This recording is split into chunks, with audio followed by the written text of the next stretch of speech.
What is memory. देखिए आज की वीडियो में हम जानेंगे मेमोरी के बारे में कि मेमोरी क्या है, किस तरीके से वर्क करती है और मेमोरी का यूज़ क्या है। आपने बहुत बार सुना होगा प्राइमरी मेमोरी, सेकेंडरी मेमोरी। तो ये सब क्या है और किस तरीके से हमारा कंप्यूटर इनके साथ वर्क करेगा। तो आज की वीडियो में हम मेमोरी का टॉपिक कवर करेंगे, जितनी भी मेमोरी होती है उन सब के बारे में जानेंगे। सो चलिए स्टार्ट करते हैं आज का वीडियो। What is memory. देखिए मेमोरी जो हमारी है, मेमोरी जैसे ह्यूमन का, इंसान का ब्रेन होता है, दिमाग होता है, काम करता है, उसी तरीके से कंप्यूटर के लिए मेमोरी होती है कि मेमोरी में ही उसके सारे इंस्ट्रक्शन निर्देश सेव होते हैं कि कंप्यूटर किस तरीके से काम करेगा, कैसे उसे ऑपरेट करना है। तो ये सारे इंस्ट्रक्शंस हमारे कहाँ जाके स्टोर होते हैं? मेमोरी में। तो memory is a storage space in the computer. Computer में एक स्टोरेज स्पेस होता है जिसे हम मेमोरी बोलते हैं। वेयर डेटा इज प्रोसेस्ड, जहाँ पे डेटा प्रोसेस होता है, मीन्स डेटा ऑपरेट होता है, जो भी डेटा हम इनपुट करते हैं उस पर वर्क होता है। एंड इंस्ट्रक्शंस आर स्टोर, और जो निर्देश होते हैं कि कंप्यूटर किस तरीके से चलेगा, किस तरीके से वर्क करेगा हमारे डेटा के साथ, ये सारे इंस्ट्रक्शंस भी हमारे कहाँ? मेमोरी में स्टोर होते हैं। उन्हीं के अनुसार हमारा कंप्यूटर काम करता है।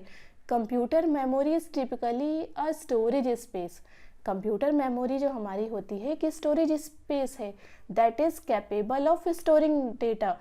एक स्पेस होता है डेटा को स्टोर करने के लिए मेमोरी में, और जब हमें इन फ्यूचर कभी ज़रूरत होती है तो वही स्टोरिंग स्पेस से अपने डेटा को हम एक्सेस करते हैं, जिससे हमें अपना डेटा मिल जाता है।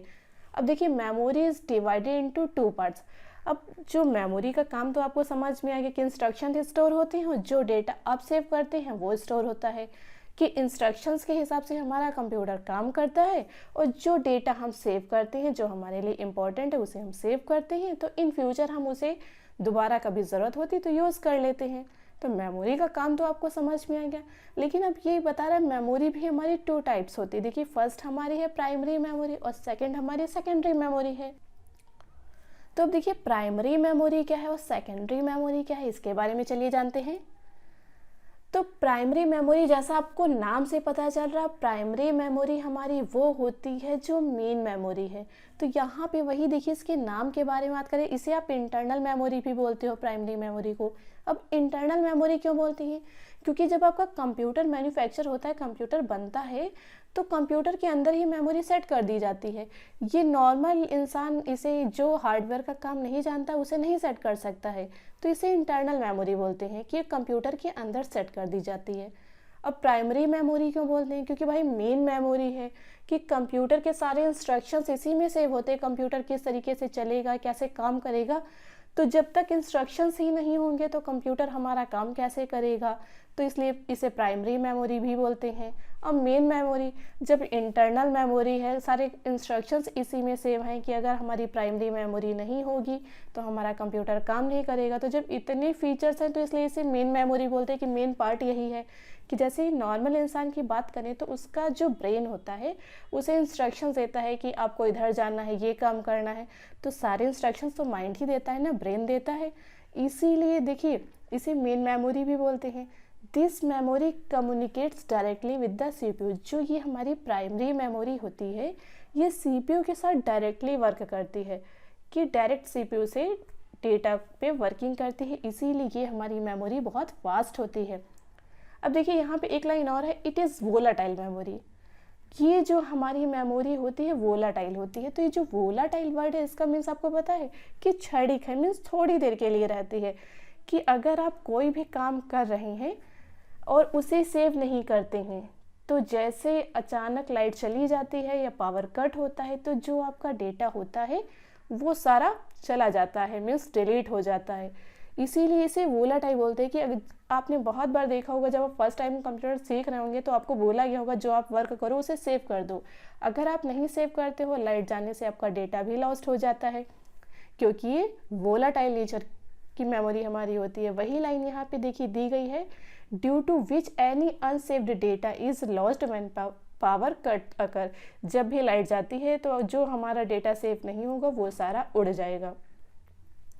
तो ये हमारी क्या है, प्राइमरी मेमोरी है। Primary memory is again divided into 2 parts.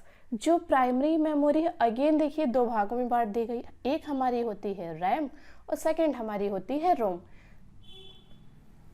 तो अब हम रैम के बारे में जानेंगे। रैम कौन सी मेमोरी है, रैम का यूज़ क्या है। जब दोनों ही प्राइमरी मेमोरी है तो इसमें कैटेगराइज करने का मतलब ही क्या है, दोनों ही प्राइमरी रखते हैं, लेकिन दोनों को देखिए प्राइमरी मेमोरी को अगेन इन्होंने 2 पार्ट्स बना दिए। प्राइमरी तो रैम भी है, रोम भी है। तो बहुत बार लोग प्राइमरी और सेकेंडरी रैम रोम अलग अलग कर देते हैं, लेकिन आपको क्लियर रखना है प्राइमरी मेमोरी ही हमारी रैम है और रोम है। दोनों ही इंटरनल मेमोरी हैं, दोनों ही मेन मेमोरी हैं। कि अगर एग्जाम में आपसे पूछा जाता मेन मेमोरी रैम है रोम है, तो दोनों ही देखिए मेन मेमोरी हमारी है। ये प्राइमरी मेमोरी के हमारे 2 पार्ट्स बनाए गए हैं। अब देखिए रैम के बारे में जानते हैं। रैम जो हमारी होती है वोलाटाइल होती है, जैसा अभी मैंने बताया कि क्षणिक होती है। अगर आप रैम पे वर्क कर रहे हैं तो रैम के बारे में सबसे अच्छा यूज़, जो भी आप वर्क करते हैं, जो भी आपका रनिंग डेटा होता है, जैसे कि मान लीजिए आप MS वर्ड पे कोई डॉक्यूमेंट बना रहे हैं, तो जब MS वर्ड आपने ओपन करके रखा है, उस पर वर्किंग कर रहे हैं, मीन्स टाइपिंग कर रहे हैं, एडिटिंग कर रहे हैं, कुछ भी कर रहे हैं, वो सारा कहाँ, रैम पे आप आके आपका वर्क करता है। और जब उसे आप सेव कर देते हो तो वो आपकी सेकेंडरी मेमोरी में जाके स्टोर हो जाता है, जो कि सेकेंडरी मेमोरी अभी हम आगे पढ़ेंगे। अभी हम प्राइमरी मेमोरी की बात करें कि वोलेटाइल किस तरीके से है। तो देखिए जब भी आप कोई भी रनिंग डेटा होगा आपका, जैसे आप गेम खेल रहे हो या फिर मान लीजिए कि आपने कोई भी डॉक्यूमेंट रेडी किया, एक्सेल पे वर्क कर रहे हो, पेंट पे वर्क कर रहे हो, तो जो आप वर्क कर रहे हो जब तक वो आपके सामने स्क्रीन पे ओपन रहता है वर्किंग पे, वो हमारा कहाँ, रैम पे आके डिस्प्ले होता है, रैम पे आके आपको शो करता है। और ये जब सेव होता है तो हमारी सेकेंडरी मेमोरी पे जाके स्टोर हो जाता है।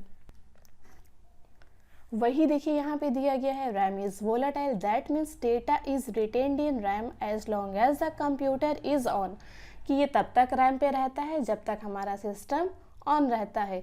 बट इट इज़ लॉस्ट, लेकिन ये हमारा तुरंत चला भी जाता है when the computer is turned of, कि जैसे ही हमारा कंप्यूटर बंद होता है सारा डेटा जो हमारा है वो चला जाता है।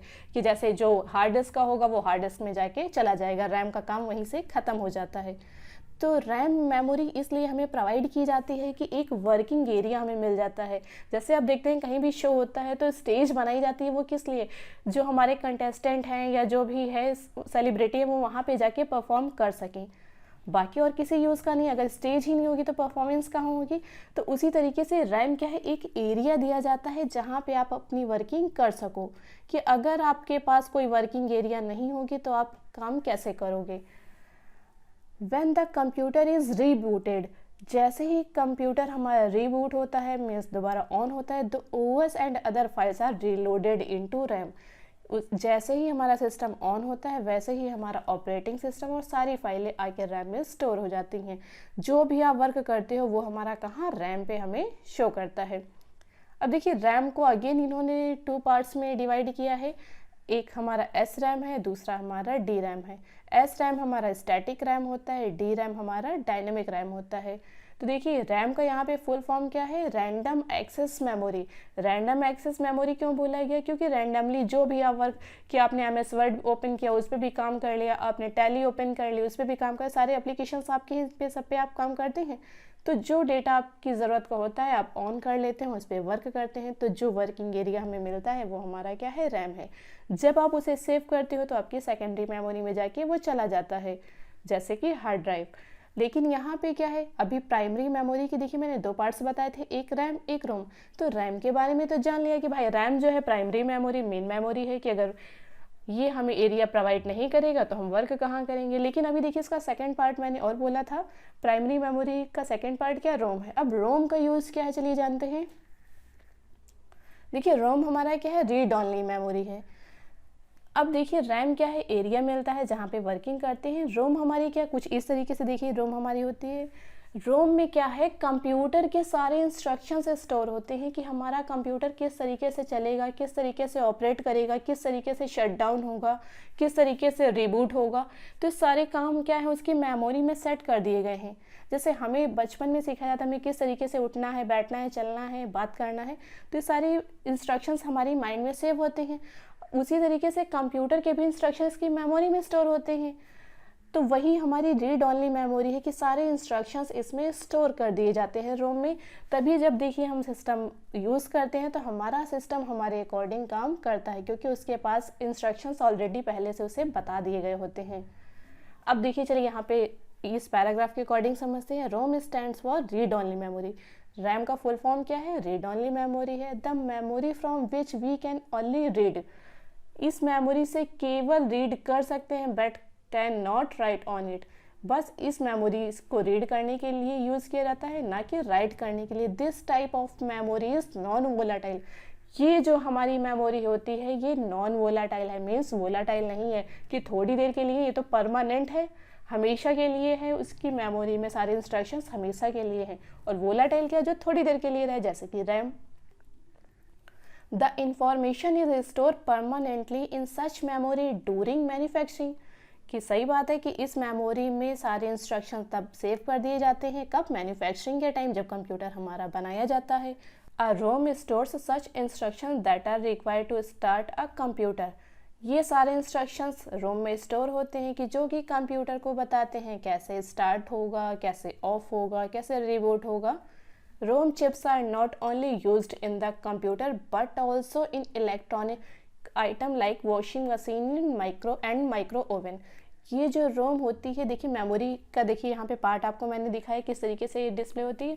तो ये केवल हमारे कंप्यूटर में चिप नहीं लगाई जाती है, ये हमारी कुछ और भी इलेक्ट्रॉनिक गैजेट्स हैं जो कि आज के टाइम में बहुत एडवांस हो गए हैं, वहाँ पर भी रोम यूज़ की जाती है। जैसे कि वॉशिंग मशीन, आपने आजकल के टाइम देखी होगी जो एडवांस ऑटोमेटिक मशीन चलती हैं कि उसमें आप टाइमर सेट कर देते हो कि इतनी देर चले या फिर इतने राउंड घूमे, तो वो उसके रोम में सेट हो जाता है कि अगर वो वॉशिंग मशीन आपकी चल रही है, 10 राउंड उसने कंप्लीट किया, आपने 20 पे सेट किया है, लाइट जाती है, तो 10 जब आपके राउंड कंप्लीट हुए, लाइट चली गई, तो नेक्स्ट टाइम जब लाइट आएगी तो 11 से स्टार्ट करेगी, 20 तक जाएगी, क्योंकि उसको इंस्ट्रक्शन दे दिया गया है कि 20 टाइम्स ही उसे मूव करना है। तो ये सारी देखिए जो रोम है हमारी, ये और भी बहुत जगह यूज़ होती है। माइक्रो ओवन में भी यूज़ होती है जो कि ऑटोमेटिकली देखिए वर्क करता है। तो ये सारे हमारे क्या हैं? रोम के वर्क हैं। रोम में हमारे क्या इंस्ट्रक्शंस स्टोर होते हैं जो कि कंप्यूटर के सिवाय और भी बहुत जगह यूज़ होते हैं, जैसा कि वॉशिंग मशीन है, माइक्रो ओवन है। अब देखिए रोम के भी कुछ पार्ट हैं, पी रोम है, ईपी रोम है और ईईपी रोम है। अब देखिए पी रोम का फुल फॉर्म क्या होता है? Programmable read only memory. EPROM का फुल फॉर्म क्या होता है? Erasable programmable read only memory. और ईईपी रोम क्या होती है? Electrically erasable programmable read only memory. तो देखिए पहले क्या था, एक बार प्रोग्राम हो जाती थी रोम हमारी, उसके बाद उसमें कुछ भी चेंजमेंट नहीं होता था। तो ये हमारी पी रोम है, प्रोग्रामेबल रीड ऑनली मेमोरी, की एक बार प्रोग्राम कर दी गई हो, उसके बाद वो उसी को रीड करके उसके अकॉर्डिंग हमेशा वर्क करेगी। लेकिन उसके बाद लगा कि नहीं, इसमें थोड़ी और इम्प्रूवमेंट होनी चाहिए कि अगर कभी हमें चांस पड़े तो उसके जो प्रोग्राम है उन्हें इरेज किया जा सके। तो उसके बाद पी रोम के बाद हमारी ईपी रोम आई, erasable programmable read only memory. तो देखिए जो इरेज होती थी आसानी से इरेज नहीं किया जा सकता था, अल्ट्रावायलेट रेज से इसे इरेज करना पड़ता था जो कि बहुत टफ होता था। उसके बाद इसे और एडवांस्ड बनाया गया। देखिए electrically erasable programmable read only memory आई कि इलेक्ट्रिक से इसे इरेज किया जा सकता था और उसे अगेन रीप्रोग्राम्ड किया जा सकता था। तो ये रोम हमारे रोम के पार्ट थे। अब चलिए जानते हैं सेकेंडरी मेमोरी के बारे में कि सेकेंडरी मेमोरी हमारी कौन सी होती है।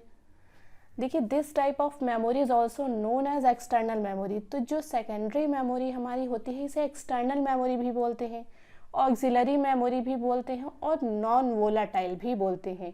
नॉन वोलाटाइल तो आपको समझ में आ रहा है कि भाई जो सेकेंडरी मेमोरी में डेटा स्टोर है वो तो परमानेंट हो गया, कि हमेशा के लिए आपका सेव हो गया, वो तब तक रहेगा जब तक कि आप खुद से उसे डिलीट नहीं करते हैं।